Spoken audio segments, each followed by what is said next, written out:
Someday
barik alaihi wa ala alihi sallu alaihi. Bismillahirrahmanirrahim. Assalamualaikum warahmatullahi wabarakatuh. Alhamdulillahirabbil alamin wassalatu wassalamu ala asyrafil anbiya'i wal mursalin wa ala alihi wa sahbihi rasulillahi ajma'in. Amma ba'du. Alhamdulillah, pertama kita mengucapkan puji dan syukur di hadirat Allah Subhanahu wa taala yang telah memberikan kita kesempatan pada saat yang berbahagia ini berkumpul dalam rangka bersilaturahim antara orang tua wali santri dengan kepengurusan Mahat Darul Hijrah. Kemudian salam dan salawat kepada junjungan kita Nabi besar Muhammad sallallahu alaihi wasallam. Siapa saja yang mengikuti tunjuk ajar beliau pasti akan selamat kehidupannya dunia dan akhirat. Seterusnya kami ucapkan terima kasih banyak atas kehadiran para wali santri, terutama bagi orang tua santri yang jauh ya di luar kota yang telah hadir. Kita ucapkan ahlan wa sahlan. Mungkin ada yang dari Pulau Mentawai, dari Pekanbaru, dari Pangkalan, dari Kerinci, dan juga bapak-bapak dari Payakumbuh, dari Arimanis. Ini mujahadah datang di sini mungkin, tapi kami ucapkan selamat datang. Semoga perjalanan bapak-bapak datang ke sini menjadi asbab kebaikan dan asbab hidayah insyaallah.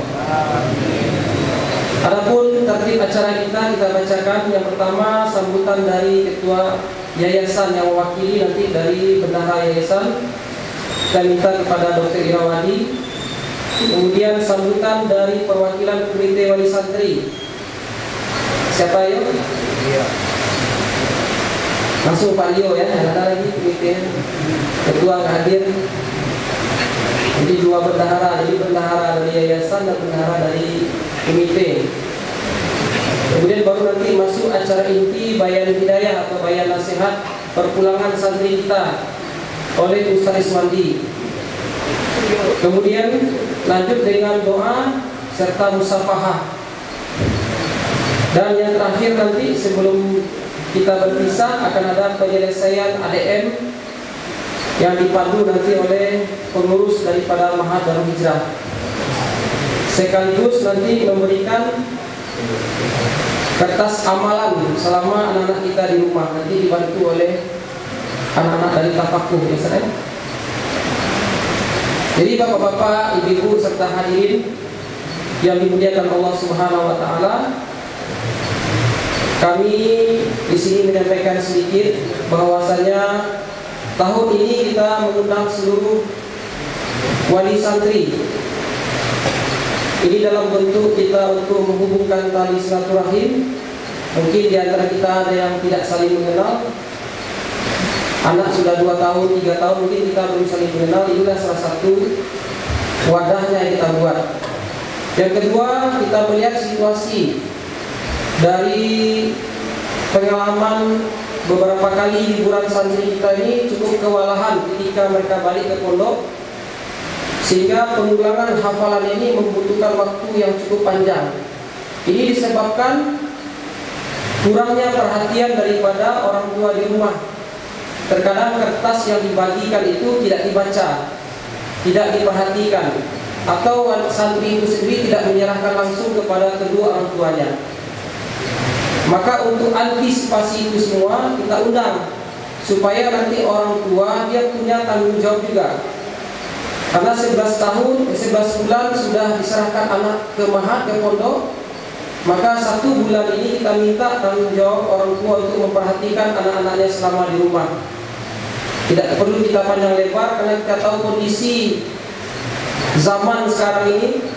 Anak-anak lebih mementingkan kawannya, lebih mementingkan permainannya, sehingga kesempatan dia berkhidmat di rumah itu sama sekali tidak ada. Maka dengan adanya bayan hidayah ini, dua sisi ini antara pondok dengan orang tua santri ini ada kerjasama yang baik. Ini tujuan kita buat. Jadi untuk mempersingkat waktu, kita mulai pada acara selanjutnya. sambutan daripada Yayasan Syekh Yasin Al-Fadani diwakili oleh bendahara yaitu Dr. Irawadi SPM. Silakan kepada dokter, kita silakan.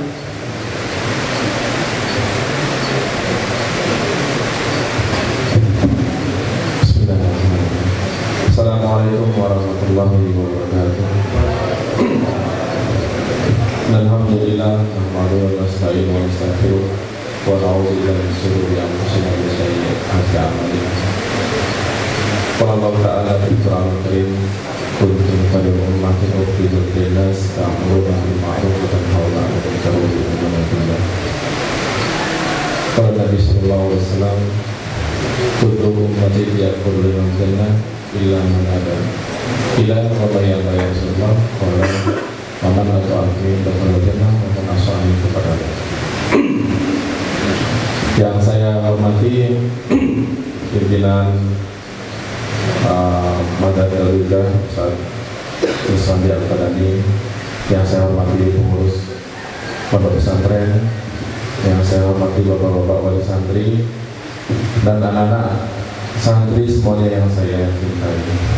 Alhamdulillah, mungkin pada hari ini adalah hari-hari yang sangat berbahagia. Nampak dari wajahnya cerah-cerah semuanya. Nampak cerah semuanya. Karena udah terbayang nanti di rumah makan apa, nanti di rumah ngapain, ya. Nanti di rumah udah banyak agenda-agenda di kepala yang muncul. Cuman anak-anak dan bapak-bapak sekalian, ini pengalaman di kebanyakan pondok. Pertama, mindset pola pikir anak-anak yang ada sekarang yang dari pondok pas pulang sama atau tidak beda jauh dengan anak-anak yang liburan, anak-anak SMA atau anak-anak SMP. Kenapa? Nanti cita-cita udah besar mau jadi orang kaya, ya, mereka gitu kan? Kebanyakan mau jadi dokter, mau jadi pokoknya orang sukses. Cuman sangat sedikit anak-anak yang pondok yang cita-cita saya mau jadi ulama, saya mau jadi pelita di tengah masyarakat, saya mau jadi penerang bagi masyarakat. Kenapa kita concern sama pondok Darul Hijrah? Karena Darul Hijrah membuat mindset bagaimana anak-anak yang keluar dari pondok ini adalah anak-anak yang betul-betul sungguh-sungguh menjadi calon-calon ulama yang rabbani. Amin. Ya. Karena yang tahu agama yang jadi dokter banyak, yang tahu agama yang jadi polisi banyak, yang tahu agama yang jadi banyak. Cuman akhirnya agamanya hilang. Yang betul-betul ulama-ulama yang betul-betul membimbing umat, betul-betul ikhlas mengajarkan umat, betul-betul memberi pencerahan pada umat, ini yang sangat jarang dan sangat langka pada masa ini. Insya Allah saya berharap nanti anak-anak semuanya di rumah yang terpikir bagaimana hafalan tidak hilang. Pertama, ya, target pertama pas pulang nanti hafalan tidak ada yang hilang. Yang kedua, syukur-syukur insya Allah hafalan ada yang bertambah. Amin.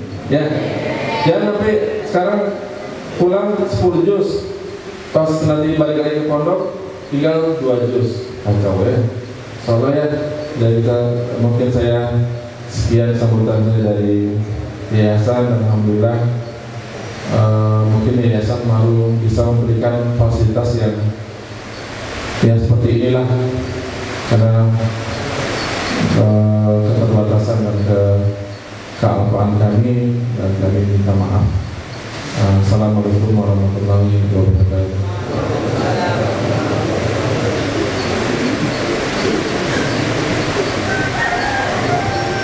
Sebelum kita lanjutkan acara, boleh Pak, jangan duduk di lantai, nanti dingin. Kita Kita maju sedikit, yang depan maju, biar dapat duduk di tempat yang agak. Insya Allah. Jazakallah khair, kita ucapkan atas sambutan yang diberikan oleh dari perwakilan yayasan. Lanjut kita kepada acara pokok, acara puncaknya, yaitu Bayan Hidayah atau nasihat perpulangan santri yang akan disampaikan oleh Ustaz kita Mudir Ma'had Darul Hijrah, Ustaz Iswandi Al-Padani. Kepada beliau kita persilakan dengan segala hormat.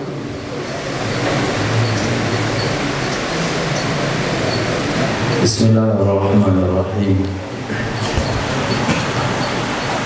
Assalamualaikum warahmatullahi wabarakatuh. Alhamdulillahi wa kafa, wassalatu wassalamu ala sayyidina Mustafa Sayyidina Muhammad ibn Abdillah wa ala alihi wa sahbihi wa mawala. Allahumma salli wa sallim wa karim wa azim ala sayyidina wa habibina wa syafi'ina wa dhukrina wa safiyina wa qurrati a'yunina Maulana Muhammadin sallallahu alaihi wasallam wa ala alihi wa sahbihi wa man sara ala nahdi ila yaumil qiyamah. Amma ba'd. Rabbi yassir wa la tu'assir, Rabbi tammim bil khair. Rabbana shrah lana sudurana wa yassir lana umurana wa umural muslimin wa hlul 'uqdatam min lisanina yafqahu qawlana. Yang kami muliakan orang tua wali santri yang telah sempat hadir pada pagi hari ini, kemudian Yayasan Ma'had Darul Hijrah beserta pengurus, majelis guru dan para santri dan santriwati. Semoga Allah Subhanahu wa taala memberikan keimanan, keberkahan, kemudian penambahan kecintaan dan mahabbah kepada agama Allah dan kepada sunnah baginda Rasulullah sallallahu alaihi wasallam. Bapak Ibu yang kami hormati, diyufana al-izzah hadanallahu wa iyyakum ala huda wa taqwa. Ma'had Darul Hijrah sengaja membuat liburannya hanya sekali dalam 1 tahun. Walaupun tuntutan liburan untuk Idul Adha itu perlu, tapi kami buat hanya di pondok. Biarkan mereka libur tapi di pondok. Sengaja dibuat hanya sekali dalam setahun, dikarenakan besarnya efek daripada liburan.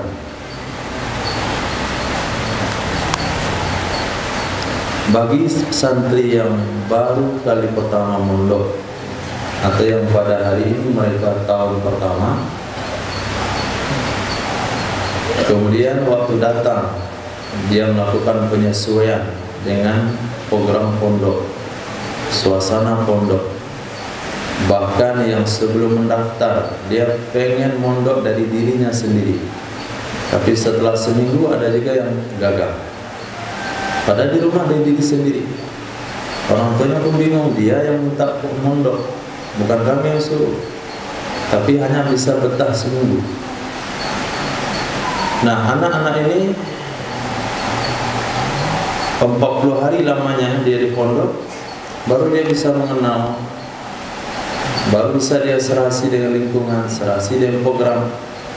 Bapak bisa bayangkan, serasa tidak ada satu wali santri pun, maksudnya bukan wali santri, tidak ada satu bapak-bapak pun yang sudah bergelut dengan dunia luar yang bisa bertahan seminggu dengan program santri. Itu nggak akan ada. Pertama mereka bangun tahajud 6 rakaat dengan witir berjamaah. Kalau terlambat 2 rakaat, mereka buat jamaah baru 2 rakaat berjamaah.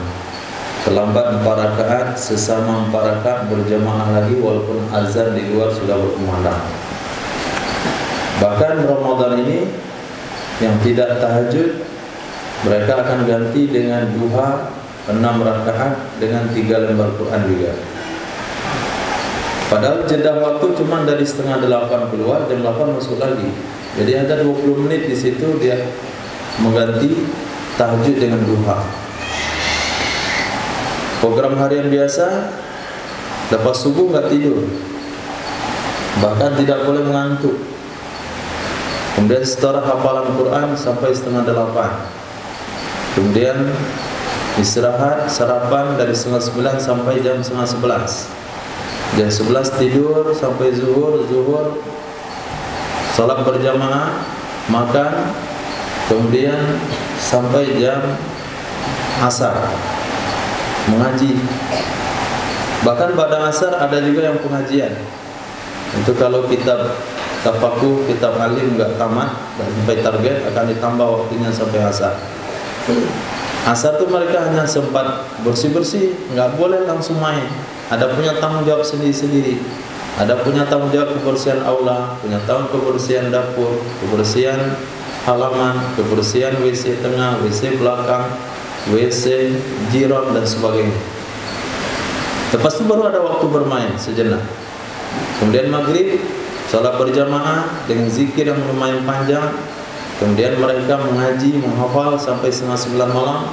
Baru makan malam sampai setengah 10 baru salat isya. Kalau nggak percaya coba aja salat isya setengah 10 malam berjamaah. Kemudian sampai jam 10, setengah jam salat isyanya dengan zikirnya, dengan waqiahnya dan sejadahnya. Nah, mereka yang sudah digodok seperti itu sekian lama, kemudian dia dapat di rumah sebentar.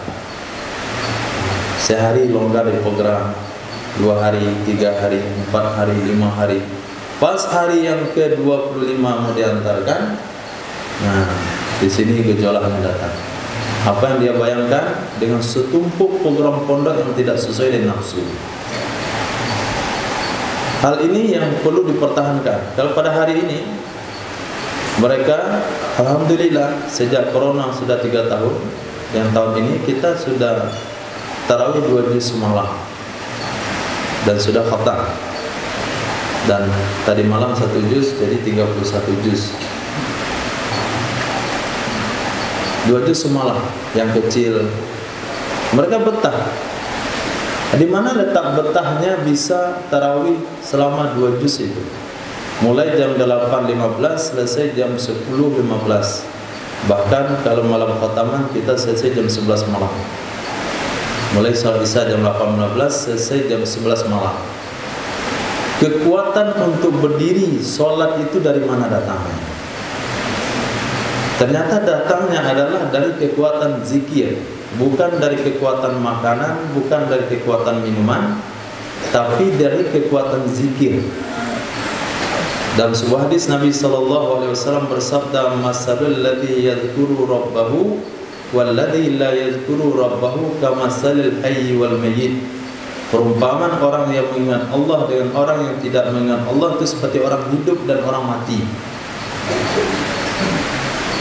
Orang hidup kita tegur dia dengar, kita bilang tidak dia mengerti, kau bilang iya dia mengerti, bilang pergi dia pergi, karena dia hidup, dia bisa berbuat, dia bisa bergerak, dia mendengar, dia berpikir.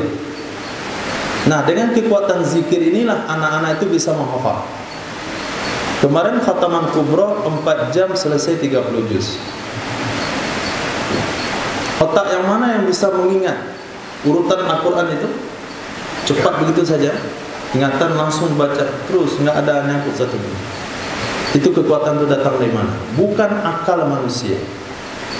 Itu adalah keberkahan daripada amal, keberkahan daripada zikir, dari hati yang bersih, daripada mata yang bersih, telinga yang terjaga tidak dengan musik, mata yang tidak menonton acara-acara yang merusak iman, kemudian mulut yang tidak asal makan makanan. Kantin alhamdulillah sudah kita kelola, tidak jual sosis, tidak jual makanan yang banyak mecin dan sebagainya. Jadi apabila mulut terkontrol, telinga mereka terkontrol tidak dengan musik, mata mereka terkontrol, kemudian kegiatan mereka harian serta makanan dan minuman, itu apabila dia menyatu dengan zikir. Imam Ahmad bin Hanbal kenapa bisa salat 300 rakaat setiap malam? Bukan mereka makan 4 saat 5 sempurna, bukan karena pasisan cukup 300 rakaat setiap malam. Imam Syafi'i khatam Al-Quran 2 kali dalam sehari di bulan Ramadan. Kita sampai sekarang mau khatam, sudah 15 Ramadan. Jadi rahasia daripada balik itu semua adalah ternyata daripada kekuatan zikir, kekuatan amal, sehingga akan menghasilkan anak-anak yang bahasanya dia menghasilkan prestasi yang tidak mungkin. Orang bilang nggak mungkin itu. Dulu sebelum ada khatam kubro, orang mengatakan tidak mungkin lah Imam Syafi'i baca Quran khatam 2 kali dalam sehari, itu nggak mungkin. Hari ini anak yang bukan dari orang Arab, nggak ngerti bahasa Arab, bukan juga fasih membaca, ini bisa khatam 2 kali dalam sehari. Karena dari subuh selesai 30 juz sampai jam 11, zuhur bisa selesai lagi maghrib 2 kali. Kalau mau nambah maghrib lagi sampai isya, sudah bisa 3 kali. Lepas itu meninggal dia. Nggak makan soalnya, hanya minum saja. Tapi bisa. Nah, kenapa sampai bisa begitu? Karena zikir yang terjaga, mata mereka terjaga, permainan dikontrol, tidak main asal main, tidak dengan internet, tidak dengan television, tidak dengan PS-nya, tidak juga makan sembarangan, tidak dengan pergaulan orang-orang sembarangan. Apabila hal ini terjaga, mereka punya kekuatan. Hafalan itu ada. Tapi apabila hal itu tidak bisa dipertahankan, dia ketemu di rumah dengan kawan lama, diajak mampir, jumpa lagi dia orang-orang yang mengajak kepada perkara yang enggak bagus, sudah mulai merokok, kemudian sudah ketagihan dengan internet, kemudian tidur tidak teratur lagi, zikir tidak terjaga lagi, anak ini enggak ada kekuatan lagi. Nah, pada saat itu dia tidak lagi orang berzikir. Maka di hadis dikatakan, orang yang tidak berzikir itu sama dengan orang mati. Omongilah orang mati, nggak ngerti, nggak akan paham dia. Disuruh kenapa dia? Disuruh dari tadi kenapa nggak pergi juga? Dilarang kenapa tetap dilakukan? Kenapa nggak mengerti apa yang saya sampaikan? Itu yang kita katakan sama anak. Ya, dia mati, bukan orang hidup. Kita ngomong dia tidak bisa mencerna karena dia mati. Kita suruh dia nggak pergi karena dia sudah mati. Fisiknya hidup tapi rohaninya mati.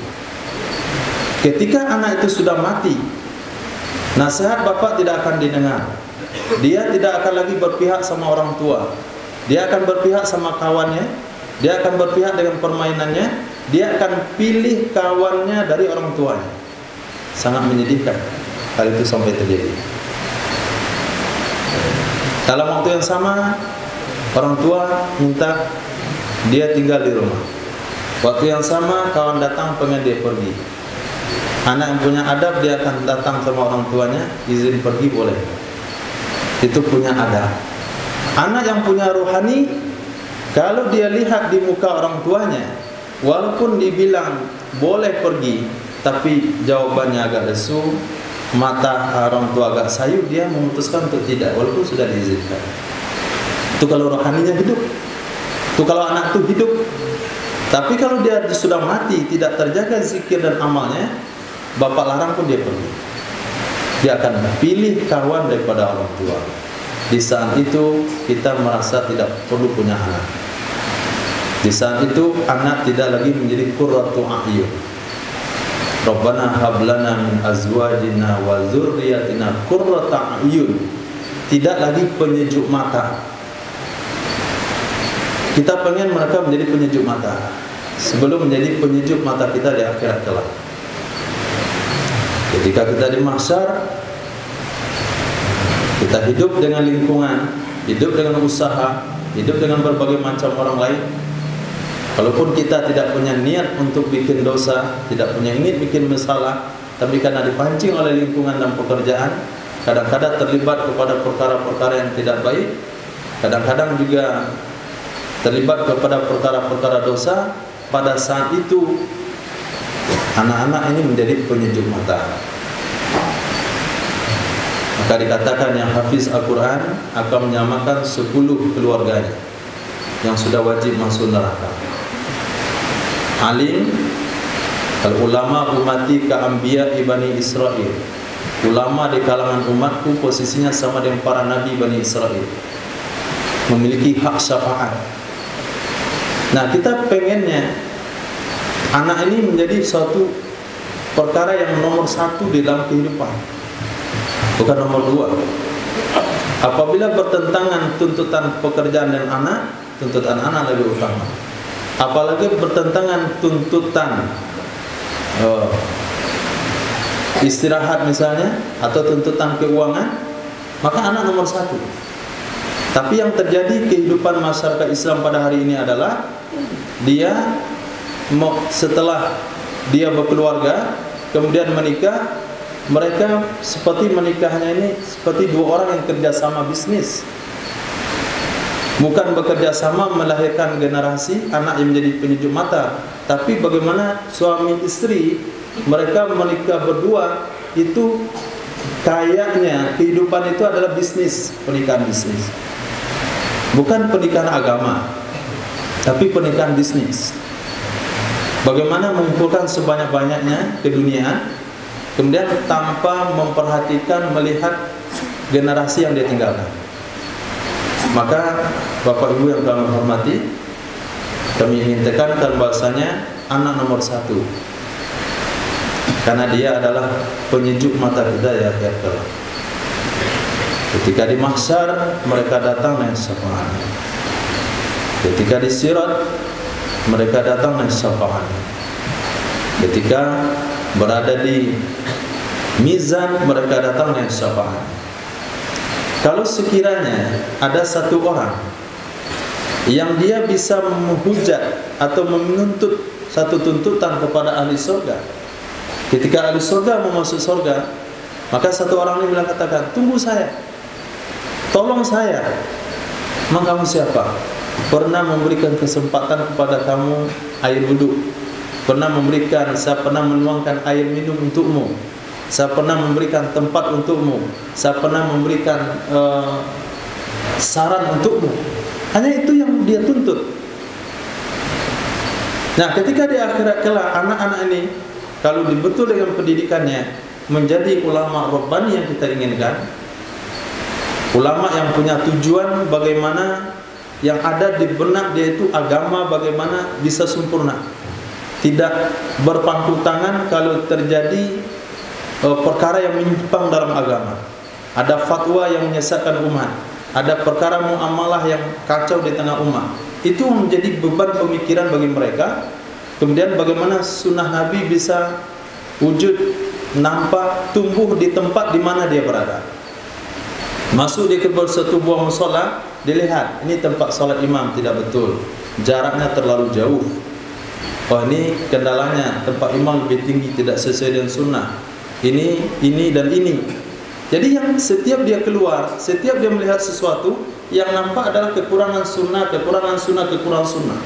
Itu yang pengen kita wujudkan. Kalau sampai ulama yang seperti itu lahir dari bapak-bapak sendiri, kira-kira Allah akan memberikan kemuliaan seperti apa di akhirat kelak. Nah, itu ada masa pendidikan.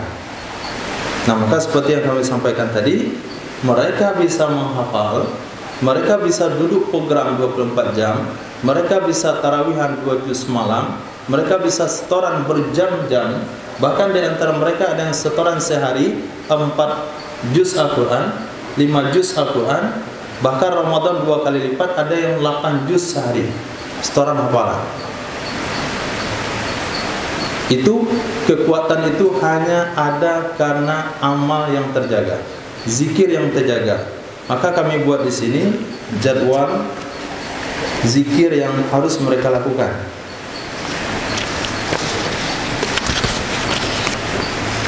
Kadang-kala ketika tahun-tahun sebelumnya kertas ini kami bagi sama santri, tapi dia nggak kasih ke bapak, takut dia absen. Dia letakkan di balik koper yang paling bawah, taruh kain di atas. Bahkan dibuka setting kopernya itu, masuk ke situ, tutup lagi. Nanti dia isi sendiri mau pulang sih. Kenapa orang tua nggak tahu? Orang tua mau melihat anak ada perubahan tingkah laku, sikap, dia ada kerisauan, tapi nggak tahu apa yang bisa dilakukan. Ternyata ada amalan-amalan yang mereka tidak jalankan. Pertama adalah rekap hafalan Al-Quran. Rekap hafalan Al-Quran ini kalau santri hafalnya 5 juz, dia mesti setoran 1 juz sehari, didengarkan oleh orang tua. Mungkin waktunya antara maghrib dan isya, mungkin waktunya setelah asar menunggu berbuka, 1 juz dari 5 Quran. Kalau hafalannya 10 juz berarti 2. Hafalannya 30 juz berarti bapak dengarkan 6 juz sehari. Enggak lama Pak, 25 hari saja. Kami 11 bulan dengarkan mereka. Kalau mereka bohong dengan hafalannya, nanti kami kirimkan rekap hafalannya. Dia hafalannya sekian, 10 juz, 20 juz. 20 juz itu 4 juz sehari. Kalau hafalannya dari juz 1 sampai 20, itu cara setorannya adalah juz 1, 6, 11, 15. Hari kedua 2, 7, 12, 16. Nanti dia setorkan sama Bapak 1 sampai 4. Oh lancar gitu, bayang-bayang gitu saja. Bapak senang. Nanti setorkan juz 5 sampai juz 8, lancar lagi. Kata Bapak, ada baca sendiri, dah lancar itu. Padahal juz belakang itu memacet, karena nanti baru setoran. Jadi supaya setorannya itu seimbang, diambil juz pertama 1, juz tengah 1, juz akhir 1. Itu untuk menjaga hafalan santri. 1 dari 5 juz. Kalau 20, 4 juz. Dengan cara disimak. Nah ini yang kami minta bantuannya, untuk Bapak luangkan masa menyimak hafalan anak-anak kita di rumah, 1 dari 5 juz. Bisa di 1 majelis, bisa 2 kali majelis, bisa 3 kali majelis. Sebenarnya 24 jam itu kebaca semuanya. Itu untuk hafalan. Kemudian untuk zikir. Nah, zikir ini tujuannya adalah untuk memunculkan kekuatan dari untuk amal tadi. Dia kalau nggak zikir lagi, nggak ada kekuatan.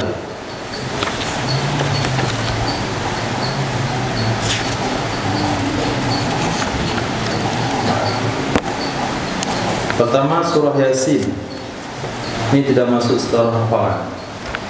Orang yang baca Yasin di pagi hari, ini juga nggak perlu disimak, cuma dipastikan lepas subuh anak ini baca Yasin. Orang baca Yasin di pagi hari, orang pastikan masalahnya. Kemudian manzil. Manzil yang dimasukkan di sini adalah 23 surah, 23 ayat pilihan yang dibaca pada asar. Ini menjaga anak daripada gangguan setan, supaya dia tidak kerasukan setan. Kalau dia sudah kerasukan setan, nah, orang tua kadang bilang anak setan, bilang begitu. Kemudian al-muluk.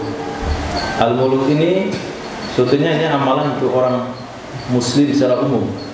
Kalau muslim secara umum hukum amalin sunnah, kalau santri jadi wajib. Itu surah al-muluk setiap malam. Ini jaminan selamat daripada azab kubur. Kemudian waqiah setiap malam. Untuk apa surah waqiah? Surah waqiah ini adalah jaminan masa depan para pelajar. Mereka tidak ada ijazah. Mereka kita inginkan jadi PNS. Kenapa tidak kita inginkan jadi PNS? Kalau mereka PNS, dia baca Quran, hafal 30 juz Al-Quran, baca Sahih Bukhari, baca Sahih Muslim, baca kitab ini, baca kitab itu, kemudian dia ngantor dari pagi sampai sore. Kemudian isi pengajian ibu-ibu, bapak-bapak yang sebagian nyandar, sebagian mengantuk, itu antara maghrib dan isya. Itu tidak ada program setiap malam, paling sekali seminggu.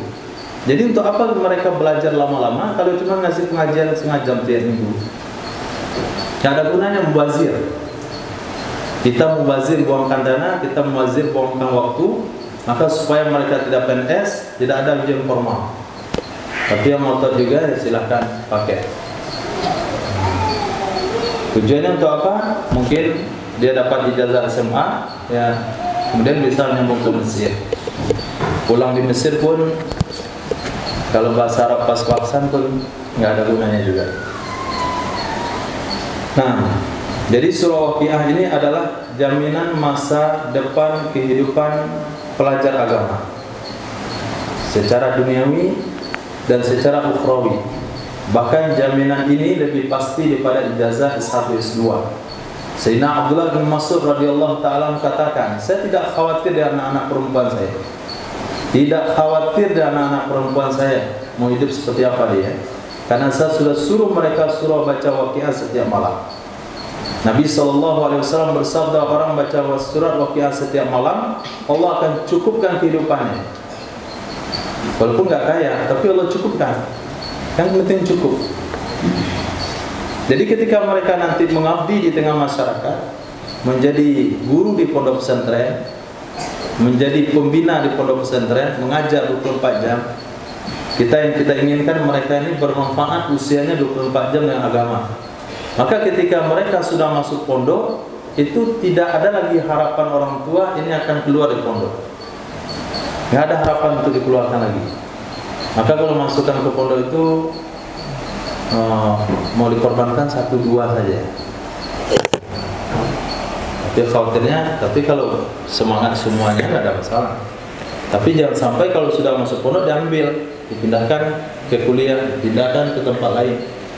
Qurannya nggak ada lagi, amalannya nggak ada lagi, rambutnya nggak sesuai dengan sunnah lagi, kukunya nggak sesuai dengan sunnah lagi. Pastikan saja, kalau dia sudah melakukan pondok pesantren, rambut sudah melanggar sunnah Nabi. Kemarin kita ketemu alumni tanpa menyebut apapun, tapi karena dia tidak lagi di pondok pesantren, walaupun sudah alumni sekalipun, sudah selesai Quran, melanggar perkara haram. Ini yang sangat disayangkan. Pakai kalung. Hafiz 30 juz di wisuda Ma'had Darul Hijrah, tapi pakai kalung. Kami nggak bisa mengurus lagi kalau sudah di luar. Jadi kalau memang mau pakai kalung, untuk apa menghafal? Kalau kuku pengen dipanjangkan, untuk apa belajar hadis? Kalau rambut tidak berani dipotong sama rata sama panjang, untuk apa baca hadis Nabi SAW? Nggak ada gunanya. Sama aja ada orang awam. Kalau telah celana masih menutupi mata kaki, pakai gelang dan macam-macam atribut-atribut perkara-perkara haram seperti itu nggak ada gunanya belajar agama. Mendingan dari dulu nggak belajar agama. Jadi tuntutannya nggak tahu selesai. Ini tuntutan 2 kali sudah belajar agama, dia tahu apa yang dia pelajari, tempat dakwah sama dia melanggarnya. Apa penyebabnya? Karena mereka dikeluarkan daripada pondok pesantren, atau mereka keluar meninggalkan pondok pesantren. Ketika anak sudah masuk pondok pesantren, berarti dia walaupun tidak di sini, nanti mereka akan menyambung alim. Saya belajar alim, apa lagi? Belajar lagi pondok pesantren, mengajar lagi pondok pesantren, sampai dia mati di pondok. Nah, masa depannya di mana? Belanjanya di mana? Kebutuhan hidupnya di mana? Surah Waqiah, hadis Nabi SAW hadis sahih. Orang yang mengamalkan surah Waqiah setiap malam, Allah akan cukupkan kehidupannya. Terserah urusan Allah bagaimana caranya. Yang penting Nabi bilang cukupkan. Kalau sudah belajar hadis gak yakin juga ada hadis Nabi, mendingan gak belajar. Berita koran aja kadang-kadang tak yakin. Berita di media sosial kadang-kadang yakin, kadang yang belum pasti benarnya. Ini berita dari Sayyidina Rasul SAW, lalu dia menaruh keraguan. Itu surah Waqiah. Dia mesti dijaga setiap malam. Jadi antum gak usah memikir lama-lama di pondok. Ntar usia cukup, kalau menikah maharnya di mana, makannya di mana, tempatnya di mana. Kalau ngamalkan surah Waqiah selesai. Nanti kalau ada benturan, doa sama Allah, wahai Allah, saya sudah baca Waqiah setiap malam. Kenapa masih ada benturan dalam hidup saya? Saya yakin dengan sabda dan hadis Rasulmu, saya sudah amalkan. Tapi janji dari surah Waqiah bukan kaya, sekali lagi bukan kaya, tapi cukup. Karena kalau sudah cukup, ada yang merasa belum cukup. Berarti hati lagi masalah. Kemudian surah As-Sajdah. Kemudian akhir surah Kahfi dan awal surah Kahfi. Tahun dulu, ini lupa kita robah rekamnya. Akhir surah Kahfi dan awal surah Kahfi. Nabi SAW bersabda dalam hadis sahih, orang membaca surah Kahfi 10 ayat pertama dan 10 ayat terakhir, Allah akan jamin daripada fitnah Dajjal. Fitnah Dajjal yang muncul pada hari ini adalah internet, handphone. Ada yang buta menahan selera nabung untuk beli handphone liburan. Kalau bapak tanya tabungannya sampai di rumah diambil simpan dan sampai dia ke pasar duluan. Dia nabung 11 bulan menjadi tabung. Nah, pas liburan, tak pasar tak. Tabungan dulu. Tapi kalau udah dibeli, berurat di tangannya. Itu jangan coba, jangan harapkan lagi dia mengaji Quran. Nggak akan ada. Tidur aja terlambat. Dengar kata orang tua nggak dengar lagi. Dia dah diselimuti oleh Dajjal. Bapak panggil 3 kali, 5 kali, nggak nyahut. Kalau sudah dia sudah megang handphone. Quran kacau.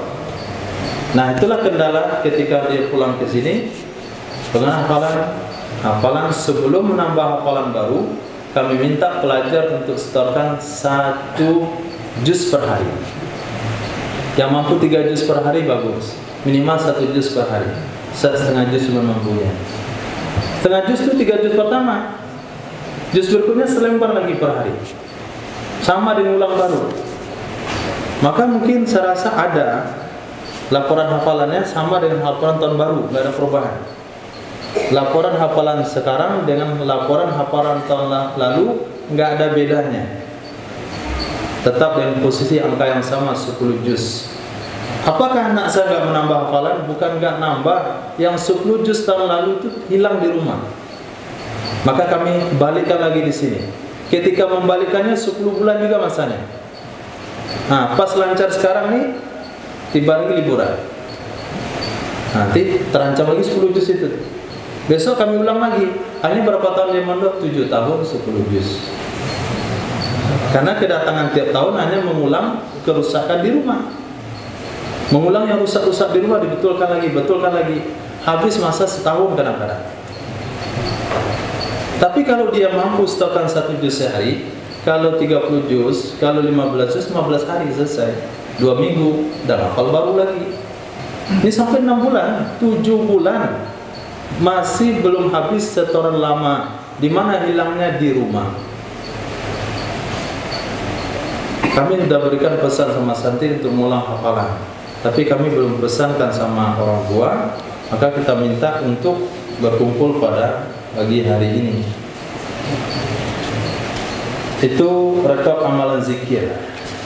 Kalau mereka jaga amalan zikir ini, insya Allah semangat tetap, walaupun kurang-kurang dikit, tapi tetap ada semangat untuk menghafal, tetap semangat untuk jadi hafiz Quran, tetap semangat menjadi alim, tetap semangat menjadi anak, punya adab, punya akhlak dan sebagainya.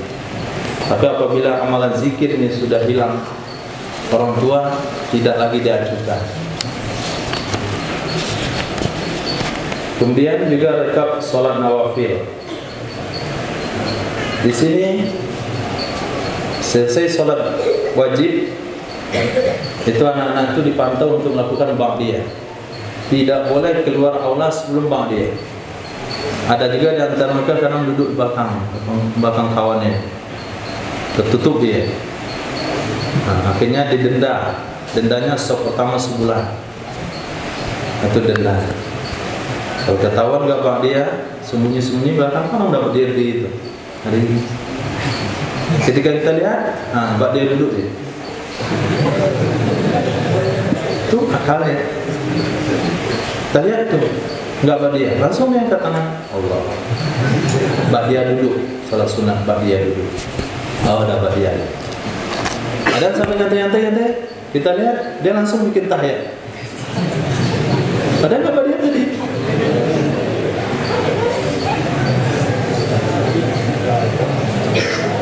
Jadi ketika selesai sholat wajib, kami juga perhatikan semuanya ada ba'diyah.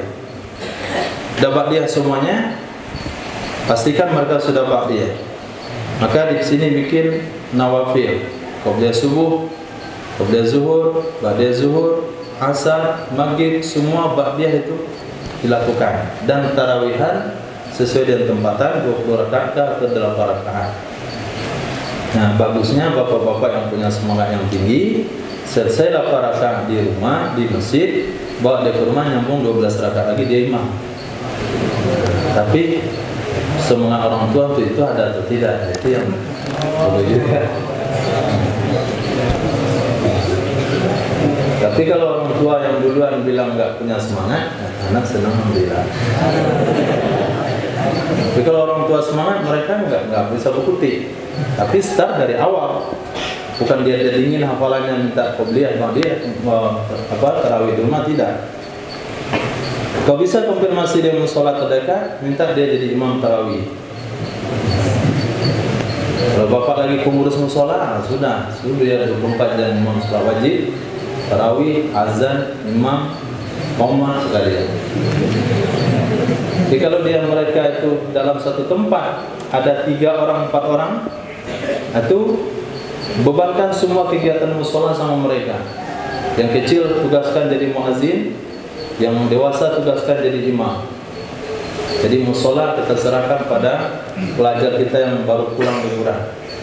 Apabila kerjasama ini jelas, mereka itu punya semangat. Nanti saya jadi imam ya, hafalan, lancarkan hafalan. Minta setengah juz semalam, minta sejuz semalam. Bikin mereka, arahkan mereka menjadi beban pemikiran untuk pendidikan. Tapi apabila pulang dia ke rumah, dia jadi makmum belakang, kemudian sholatnya al-hakumut takasur wal asri, ya senang anak-anak itu, lepas itu dia pulang nggak tahu kemana-mana. Kalau tidak dilibatkan, dia tidak seolah-olah tidak ada penghargaan untuk ilmu yang dia punya. Dia bisa bekerja sama dengan musola atau masjid. Nah, ini wajarnya ini sebagai imam kah atau sebagai muazzin. Alhamdulillah kalau sampai satu keluarga, nah, itu satu rumah, 3 orang, 4 orang, itu bisa dibagi langsung. Kalau musola nggak terima, bikin tarawih di rumah. Apabila hal itu berlanjut, maka semangatnya bagus. Ke rumah masalah, ke pondok masalah. Jadi kemana dia? Di pondok amalan 20 rakaat 1 juz. Di rumah 1 juz juga. Terpaksa jadi ulama aja saya. Nah, nggak ada teman lari kemana-mana, nggak ada. Tapi apabila di rumah dia dapat angin segar, nah, dia akan betah di rumah. Dia bilang sama Pak, sakitlah, izinlah, macam-macam alasannya. Di rumah sekarang tidak ada masalah, nanti kalau tubuh malas baru ada masalah. Kawan saya masalah, saya difitnah, saya dibully, saya dikasari, macam-macam. Kalau ada berita seperti itu, datang ke sini, yang terima dari mereka. Kalau lapor sekarang.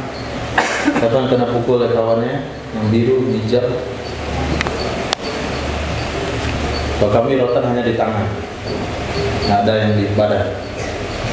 Kalau itu kesalahan berat. dan terjadi paling-paling sekali dalam sebulan kesalahan itu. Dan tahun ini mungkin ada 3 kali 4 kali setahun. Kami nggak menorotan tiap hari. Nah, itu untuk salat rawatib. Jadi di sini pun tetap mereka dilihat baru rawatib. Ada kesadaran untuk salat rawatib.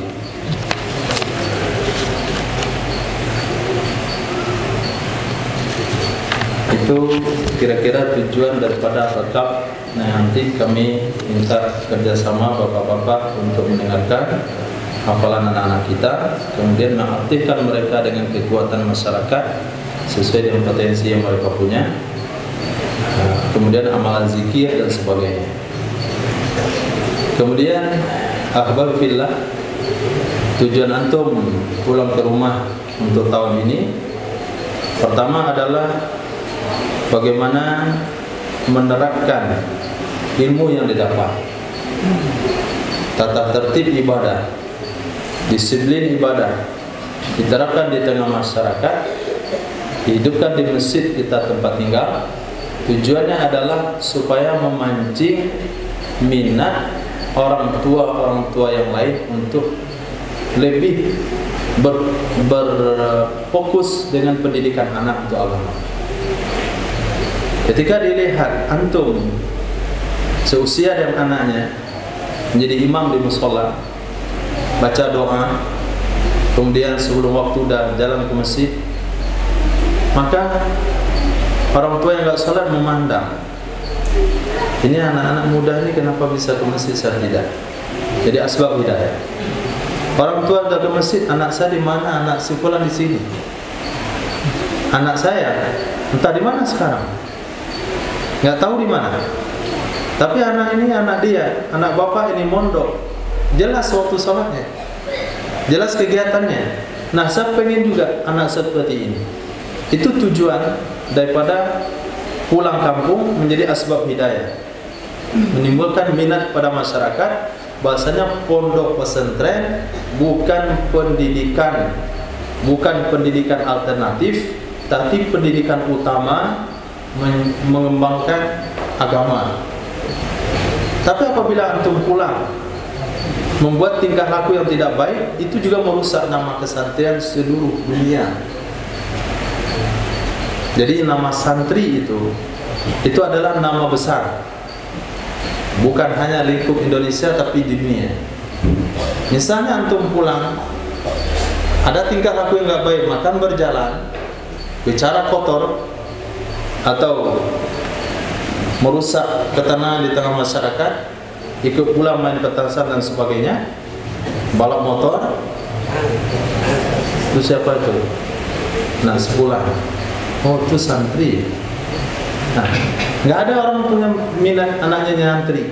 Berarti itu menjadi pintu penutup hidayah. Kalau mau buat begitu, bilang di baju dulu, saya bukan santri. Sablon baju, saya bukan santri, baru ngebut. Bapak jangan bilang saya santri, bikin poster belakang, baru ngebut gitu. Ya tuh, jangan bilang saya santri. Oh, itu bukan santri. Antum coret itu nama kesantrian, baru buat perkara janggal. Tapi kalau masih membuat nama kesantrian, tetap membuat perkara janggal, itu telah merusak nama baik dan telah menutup hidayah dan membuat pandangan sinis masyarakat kepada orang nama santri. Itu beratnya juga, berat beban tanggung jawabnya sebetulnya.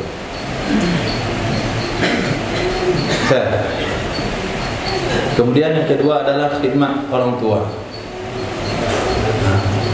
Tujuan pulang adalah khidmat, bukan minta dikhidmat, tapi khidmat. Untuk pikir kegiatan di pondok, saya pernah menyuci peralatan untuk kepentingan kawan-kawan. Sekarang saya menyuci peralatan untuk ibu bapak.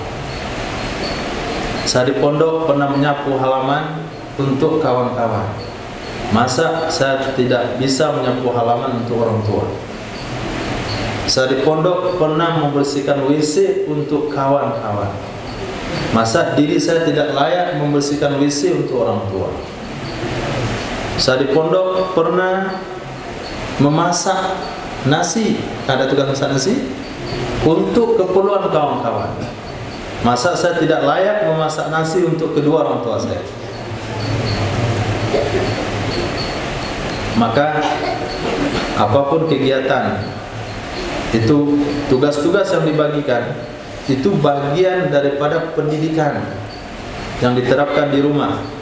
Sehingga ketika antum terbiasa dengan tugas pondok, di rumah tuh tahu mana yang kotor, kapan masanya lantai kotor, kapan masanya kain kotor, nampak kain kotor menumpuk, piring kotor dan sebagainya.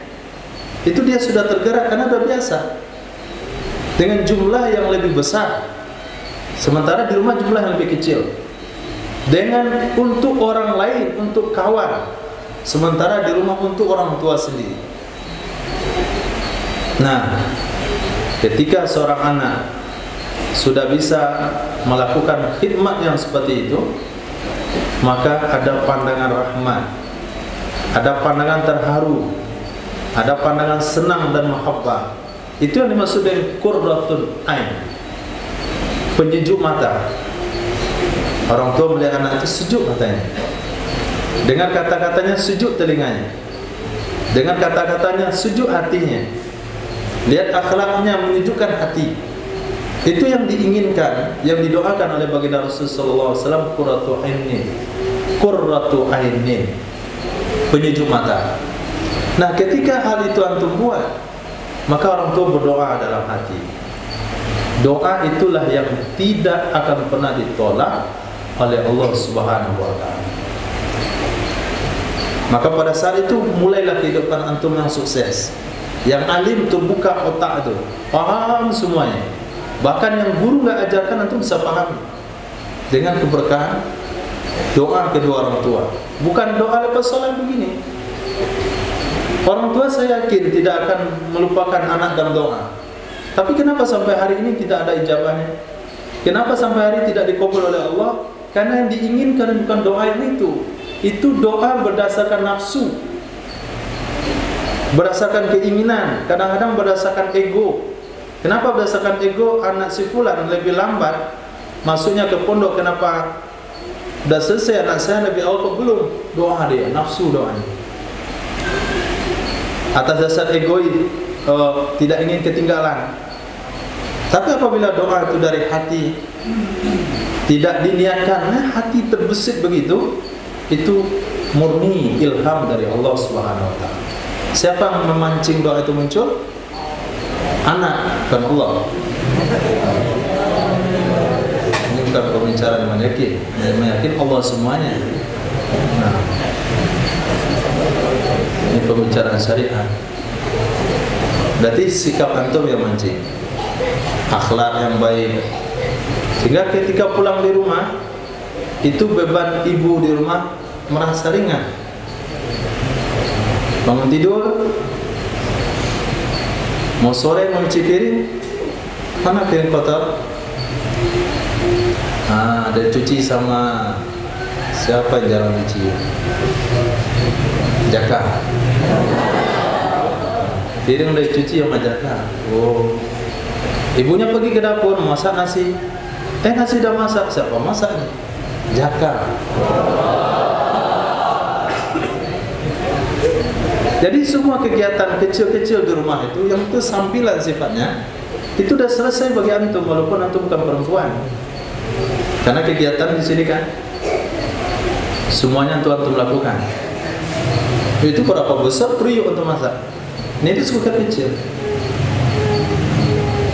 Nah, saat itu orang tua merasa senang, niat dalam hati, maka bermulalah kehidupan antum yang penuh dengan berkah.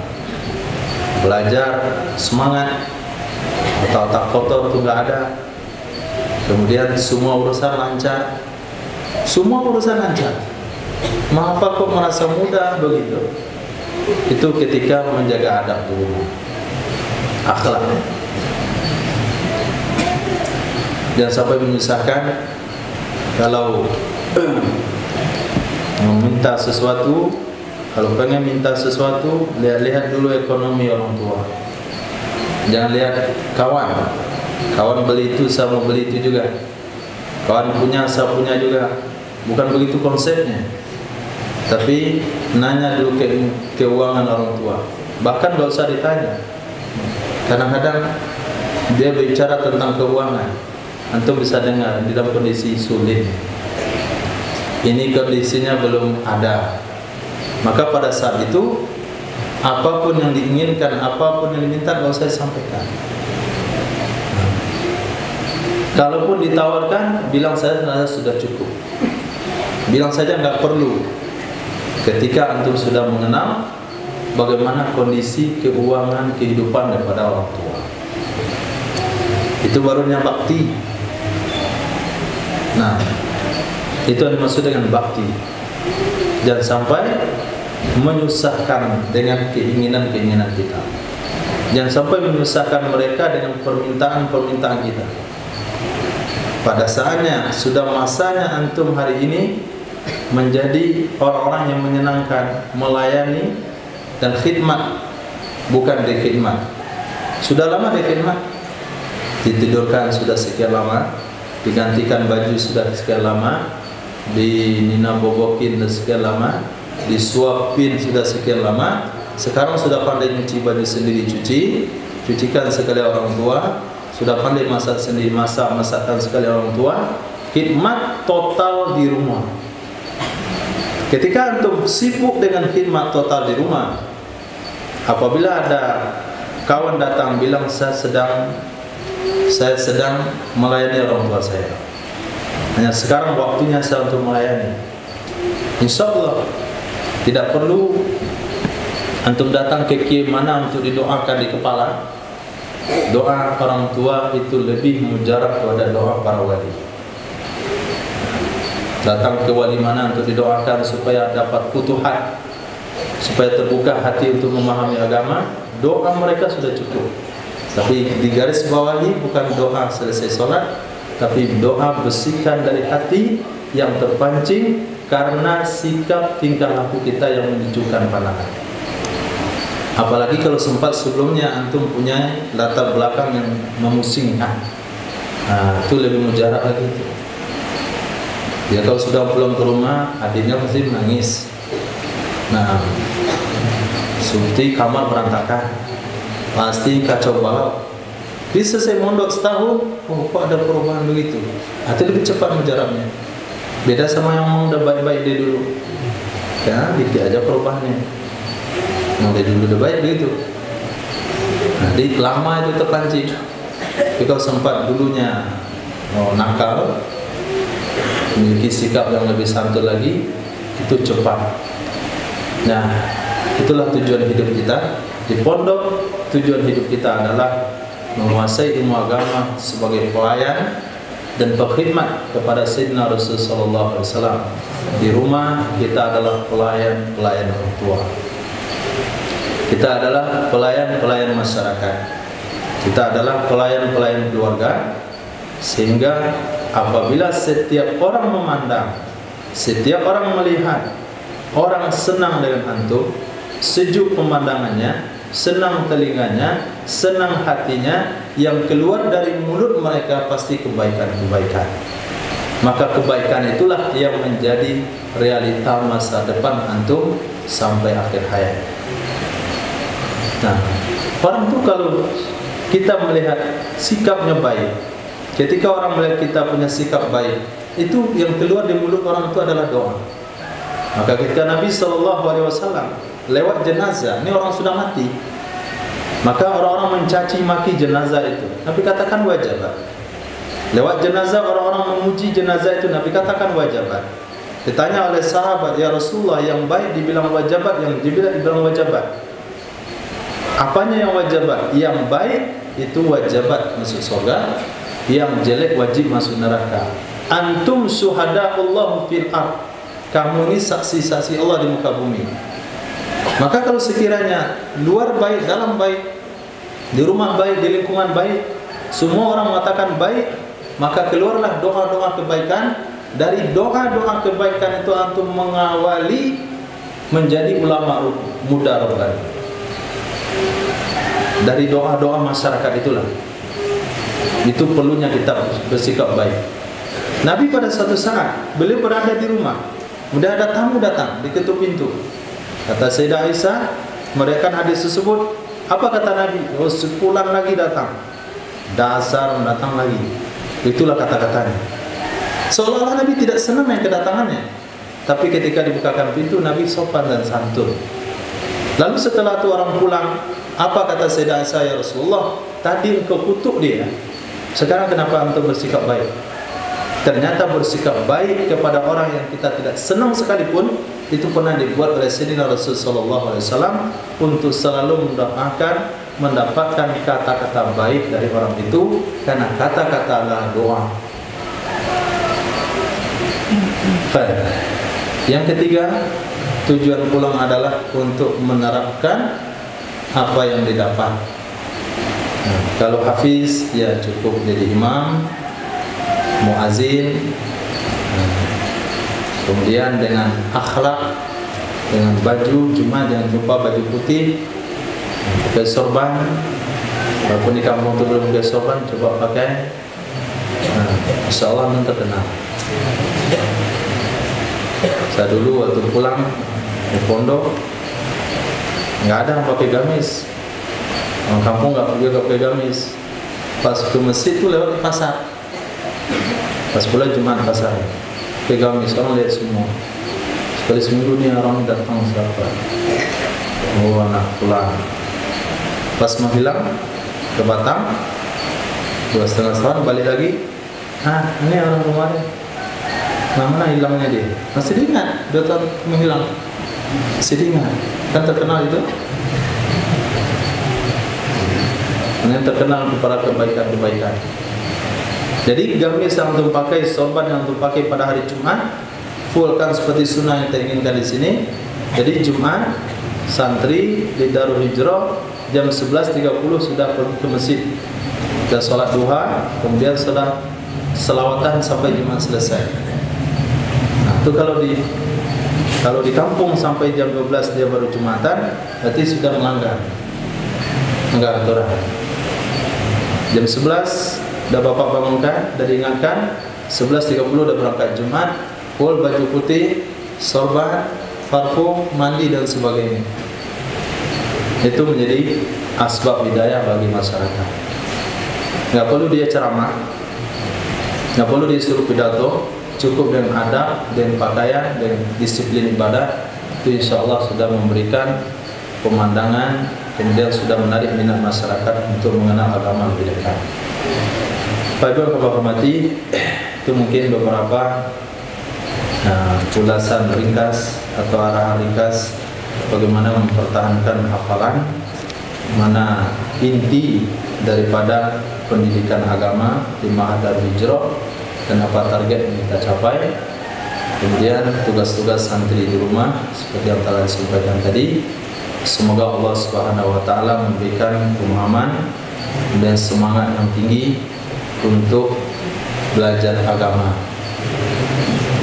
Semangat yang tinggi untuk belajar agama, kita wakafkan mereka untuk sebagai bukti cinta kita kepada Allah dan Rasul di akhirat kelak.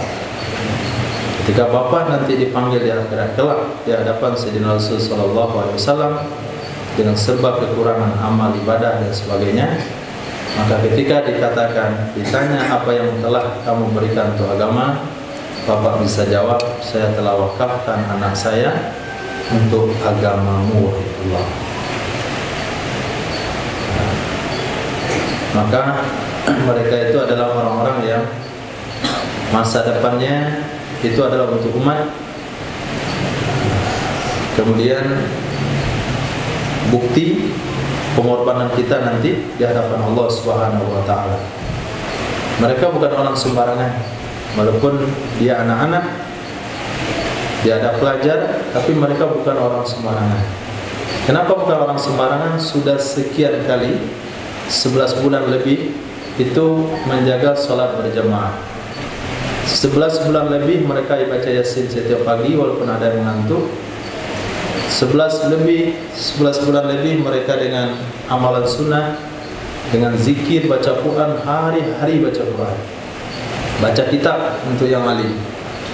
Maka ketika mereka sampai di kampung, digabungkan dengan lingkungan yang tidak baik, dengan kawan-kawan yang tidak baik, mereka akan tertarik untuk tidak baik.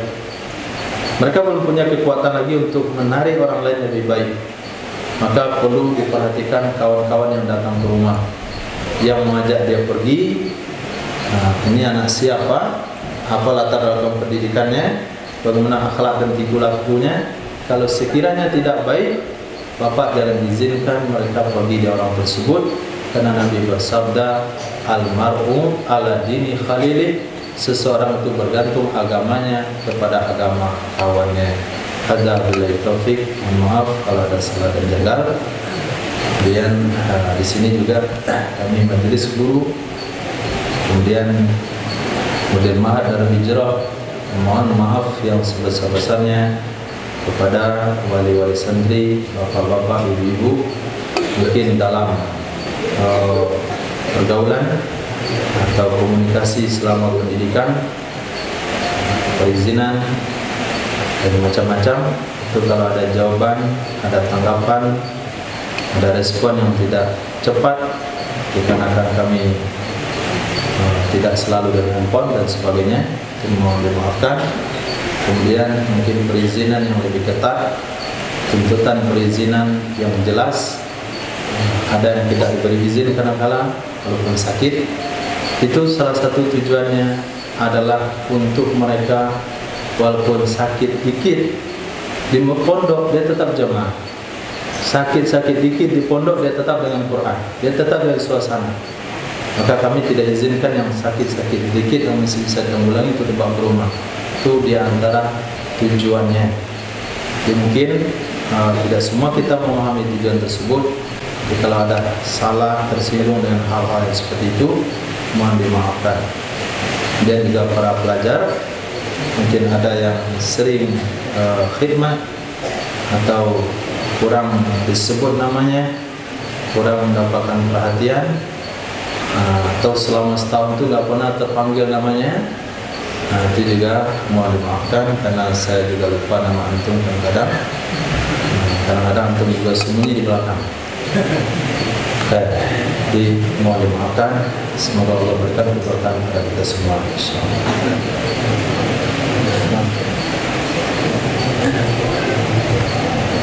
Mari Pak yang baru datang, kita ke depan lagi Pak, di depan rumah. Turun Pak, ada mobil besar mau lewat, barangkali ada yang parkirnya agak ketegak, tolong Pak diperhatikan mobil.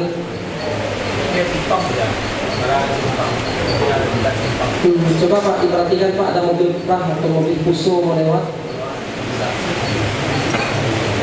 Maaf karena tempat kita ini terbatas juga parkirannya, coba dicek dulu.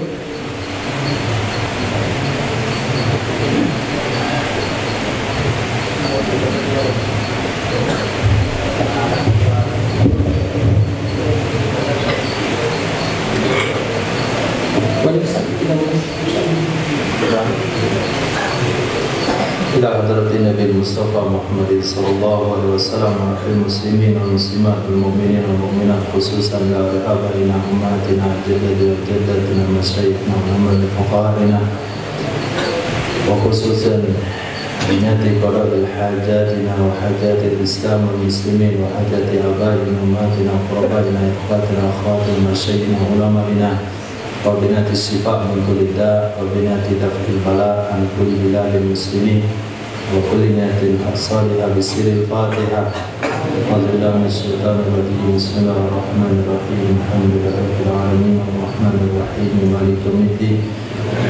إياك نعبد وإياك نستعين اهدنا الصراط المستقيم صراط الذين أنعمت عليهم غير المغضوب عليهم ولا الضالين آمين. بسم الله الرحمن الرحيم. الحمد لله رب العالمين والصلاة والسلام على سيدنا مولانا محمد سيد الأنبياء والمرسلين وحبيب رب العالمين وعلى آله وصحبه أجمعين.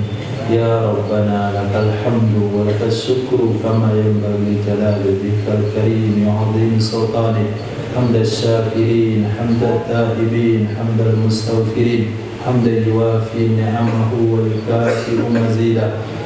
اللهم صل وسلم وبارك وترحم وتهنن على سيدنا محمد وعلى آل سيدنا محمد كما صليت وسلمت وباركت ورحمت وتحننت على سيدنا إبراهيم وعلى آل سيدنا إبراهيم في العالمين إنك حميد مجيد.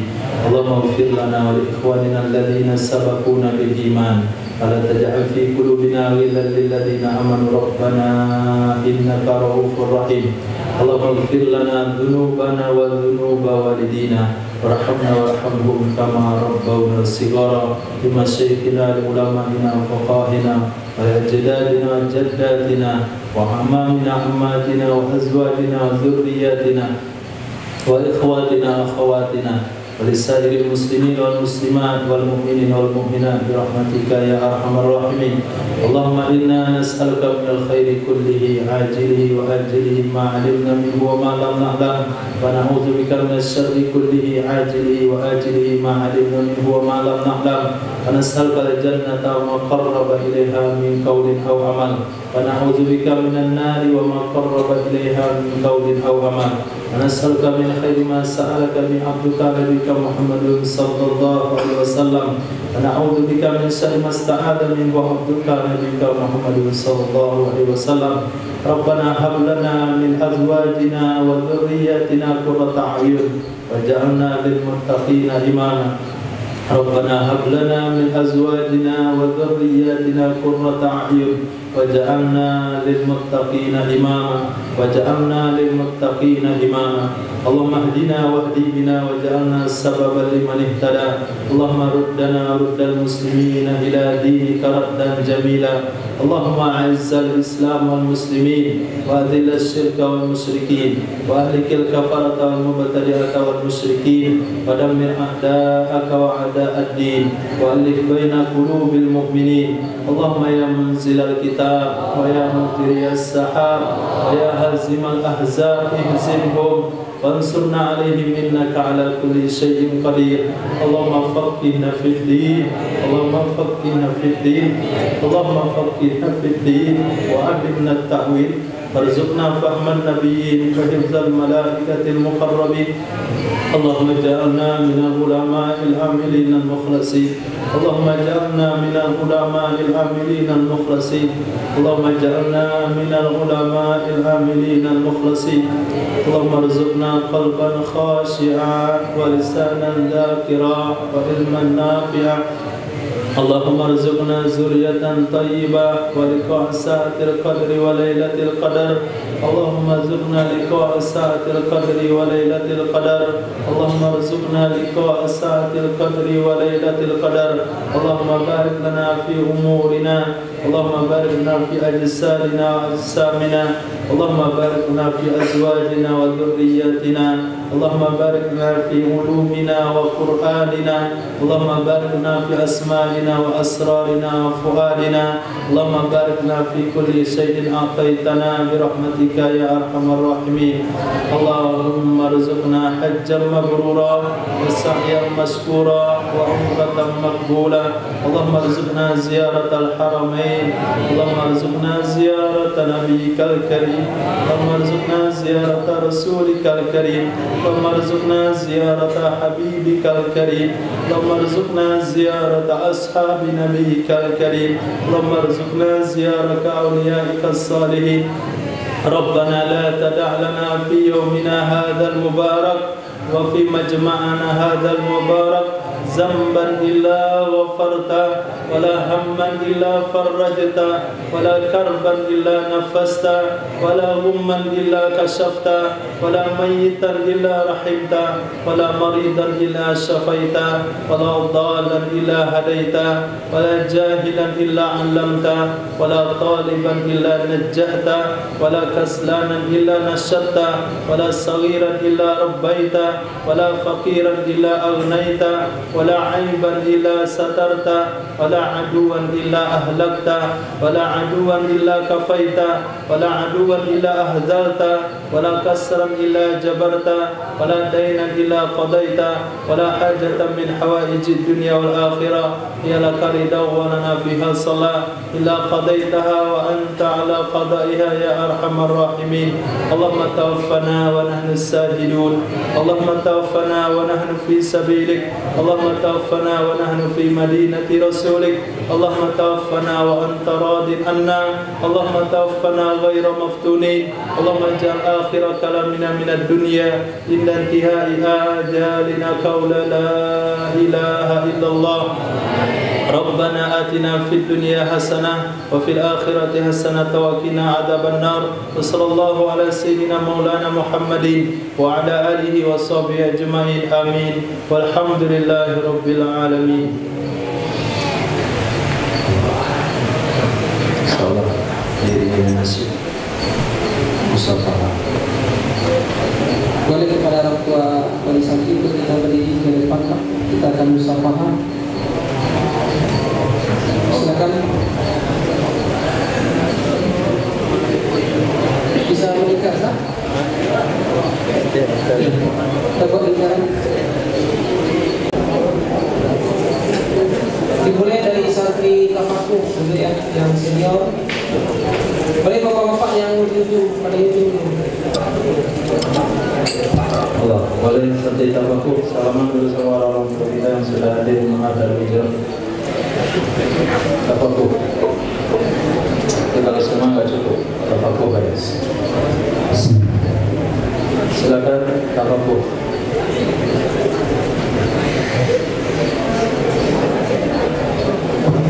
Ya boleh, silakan boleh.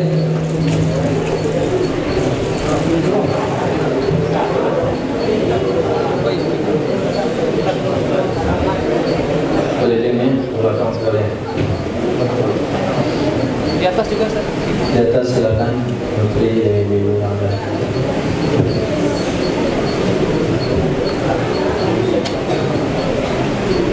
Silakan Syekh seperti ini.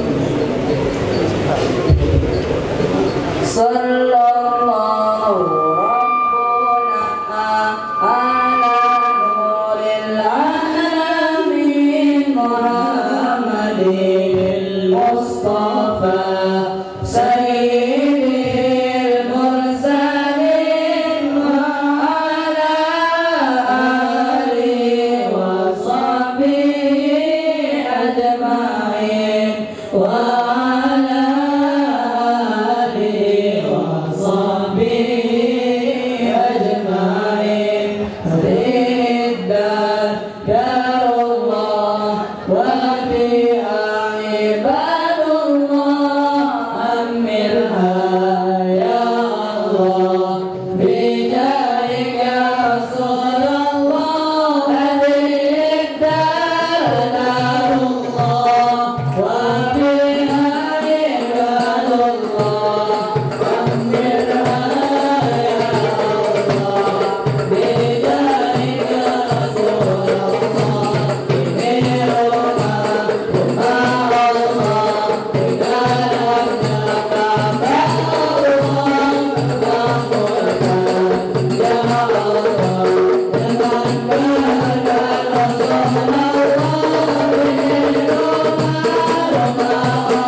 Oh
Sudah selesai pimpin salawat biasa. Ambil sopi.